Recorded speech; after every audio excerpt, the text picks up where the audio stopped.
Hey folks, Gary here. Happy Wednesday morning to you. What a great day to be alive. What a fantastic day it is. Hey, today I want to talk about what do you put your trust in and how do you feel about being vulnerable? those those two words together. I think I'm like most people. You don't want to be vulnerable. You don't like being vulnerable to things, right? That's why you buy insurance for your house. That's why you make sure you got money in the bank, that kind of stuff, because you don't want to be vulnerable, and so you'll do what you can to not be vulnerable.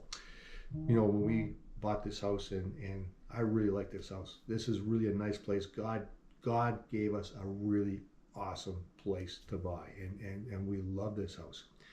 But when we bought it, like the basement looked pretty fresh, and it looked pretty fresh because there had been a flood in this area years before. I think pretty much all the basements got redone because of the flood that took place, because the power went out and no one's sump pumps could run. So what did I do? Well, I didn't want to be vulnerable to that. So the first thing I bought was a big generator. So it's in the garage, and I got this big generator in case the power goes out, because I didn't want to be vulnerable. Well, what does God say? What does God want? Well, God wants us to make good decisions, don't get me wrong, but he wants us to trust in him more than anything else.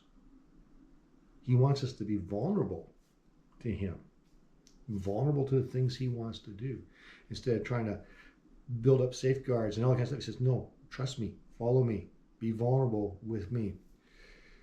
In Psalm 25, 1-3, David writes, "O Lord, I give my life to you. I am completely vulnerable to you, Lord. I give my life to you. I trust in you, my God.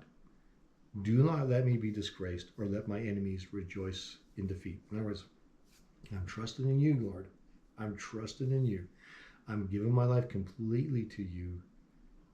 Don't let the things I'm scared of rejoice over me if they come after me. Don't let them rejoice. Now, does that mean you're not going to have trouble? No, you're going to have trouble in your life. I guarantee you. There will be trouble. Things will happen. Stuff will happen. But don't let it rejoice. Let me keep trusting in you, Lord. Let me put all my hope in you, regardless of what's going on around me, and I won't be disgraced.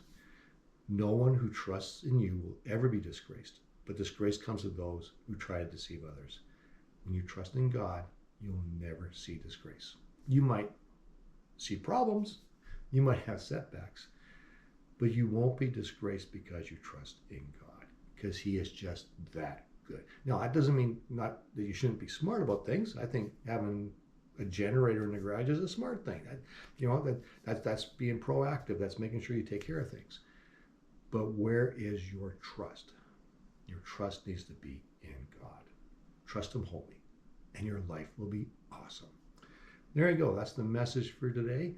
Thank you for watching. Have a great Wednesday. We'll see you tomorrow.